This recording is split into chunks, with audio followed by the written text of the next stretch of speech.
کہ اللہ کے قریب یہ وہ ہستی کہہ رہی ہے کہ جن کے منہ سے جو نکلی وہ بات ہو کے رہی. اوکے بالکل. تو نبی پاک صلی اللہ علیہ وسلم نے مختصر سے ایک جملے میں بیان فرما دیا کہ اللہ دیکھیں حسنات کی ہزاروں نے قسمیں ہیں, بلکہ ہزاروں کیا لا تعداد صورتیں حسنات کی نیکیوں کی, لیکن حضور نے ایک جملے میں بات ختم کی, فرمایا تم میں سے اللہ کے ہاں قریب ترین وہ ہوگا احسنکم خلقا, جس کا اخلاق اچھا ہو. بے شک. تو روزہ ہمیں سب سے پہلے تو روزے کی روح یہ ہے کہ ہمیں اخلاق سکھاتا ہے, لہٰذا ہمارے ہر چیز میں صبر نظر آنا چاہیے, اور روزہ ہمارے ہر معاملات میں, ہمارے ہر شعبے میں, لین دین کے معاملات ہوں, کسی سے گفتگو ہے, سب میں ہمیں نظر آنا چاہیے. بالکل.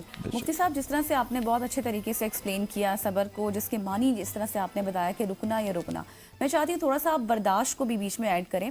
برداشت اور صبر میں کیا فرق ہے؟ کیا ہر برداشت صبر ہوتی ہے؟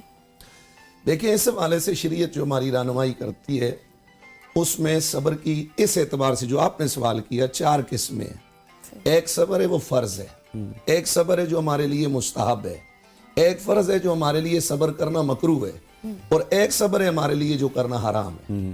آپ کے اس سوال کا جواب انہی صورتوں میں آ جاتے. فرض کہاں پر ہے ہمارے لیے صبر کرنا؟ اللہ نے جو حدود مقرر کر دی, نفس چاہتا ہے, انسان کی خواہش ہے کہ میں گرمیوں کے دن کے اندر خوب ٹھنڈا پانی, اندر مشروب پڑے ہوئے ہیں, فریجیں بھری ہوئی ہیں, میں نکالوں اور پی لوں, لیکن اللہ نے حرام کیا ہوئے روزوں کے دنوں میں اس چیز کو. اسی طرح بیوی ہے, اس کے قریب جانا جی چاہ رہا ہے, لیکن قرآن نے رمضان میں منع کیا ہوئے, اللہ کی حالت میں نے یہاں سے اپنے آپ کو روکنا یہ مسلمان کے لیے فرض ہے. اسی طرح دیگر جو اللہ کے محرمات ہیں یعنی حرام کی ہوئی چیزیں ہیں, ان سے اپنے آپ کو روکنا. وہاں انسان نے کیا کچھ نہیں بعض جگہ پر. میں آپ کو ایک حدیث پاک کی طرف آپ کی رہنمائی فرماؤں گا. نبی پاک صلی اللہ تعالیٰ علیہ وسلم نے فرمایا سبعۃ یظلهم اللہ فی ظلہ یوم لا ظل الا ظل عرشہ, امام عادل وشاب نشأ فی عبادۃ اللہ تعالیٰ ورجل قلبہ معلق اذا خرج منہ حتی یعود الیہ ورجلان تحابا فی اللہ اجتمعا علیہ وتفرقا علیہ ورجل تصدق بصدقۃ حتی لا تعلم شمالہ ما تنفق یمینہ ورجل دعته امرأة ذات حسب وجمال فقال انی اخاف اللہ. یعنی ممنوعات سے محض اپنے آپ کو روکنا یہ اتنی بڑی نیکی ہے کہ جو بندہ بالفعل نیکی کرتا ہے اس سے بڑا اس کا درجہ ہے. نبی پاک نے فرمایا کہ 7 قسم کے لوگ کل قیامت والے دن اللہ کے عرش کے سائے میں ہوں. اللہ اکبر. جہاں سورج سوا نیزے پر ہوگا, جو سر اور دماغ ہیں وہ ہنڈیا کی طرح ابل رہے ہوں گے, اور یہ برحق ہے. مومن ہوتا ہی ہوا کہ جس کا باس بادل موت پر ایمان ہے, یہ ضروریات دینی ہے. ایسے موقع پر ایک ٹھنڈا سایہ میسر آ جانا کتنے کرم کی بات ہے. اور سایہ بھی فرمایا اللہ اپنے عرش کا سایہ عطا کرے 7 لوگوں کو. میں صرف ایک کا تذکرہ جو ہمارے موضوع کے ساتھ منسلک ہے, ان میں سے ایک وہ شخص ہے کہ جس کو حسن و جمال والی کسی خاتون نے دعوت برائی دی, اس نے یہ کہہ کے رک گیا کہ انی اخاف اللہ, مجھے اپنے رب سے ڈرنا. اللہ اکبر. فرما اس کو بروز قیامت اللہ اپنے عرش کا سایہ عطا فرما. کیا کیا اس نے؟ اللہ کے ممنوعات سے صبر کیا, اپنے نفس کو روکا, اس پر اجر. یہ صبر فرض ہے. دوسرا صبر آ جاتا ہے مستحب ہے. مثلا آپ کو کوئی جو ہے تو وہ سرزنش کر رہا ہے یا آپ کے ساتھ بد اخلاقی کر رہا ہے, کہ آپ اس کو جواب دیں اچھے طریقے سے, ادفع باللتی احسن. لیکن اگر نہیں دیتے اور صبر کر لیتے ہیں تو ٹھیک ہے, آپ کے لیے صبر کرنا مستحب ہے. ایک ہے صبر کرنا حرام ہے. کہاں پر صبر کرنا حرام ہے؟ کہ جہاں پر آپ کی عزت لوٹی جا رہی ہے, جہاں پر آپ کا حق چھینا جا رہا ہے.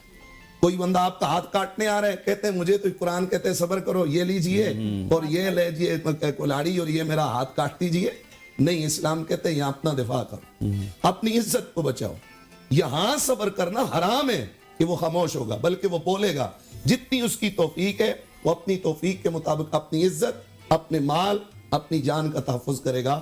یہاں پر ایسے معاملات اور ایسے مواقع پر صبر کرنا اس کے لیے کیا ہوگا؟ حرام ہو جائے گا, ناجائز ہوگا.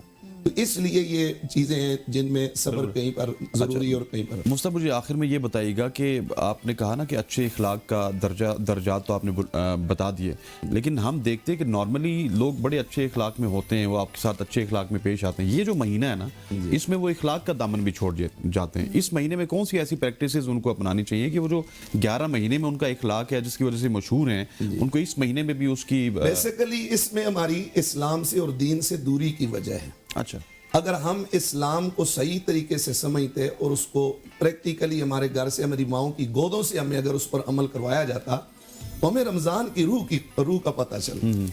آج یہ ساری وجوہات اس لیے کہ ہم نے رمضان کی روح نہ پائی، ہم نے روزے کے ظاہر کو پایا، اس کے جو باطنی فیوز و برکات تھے ہے یہ صبر ہے، اور صبر کو نصف ایمان قرار دیا گیا، اور بلکہ نبی پاک صلی اللہ علیہ وسلم نے تو فرمایا الصبر کنز من کنوز الجنہ، کہ صبر یہ جنت کی خزانوں میں سے ایک خزانہ ہے۔ اور مولا کائنات حیدر کرار قاسم ولایت اخیر رسول علی المرتضی کرم اللہ تعالی وجہ الکریم آپ فرماتے ہیں کہ صبر کو ایمان سے وہ نسبت ہے جو بدن سے سر کو نسبت ہے۔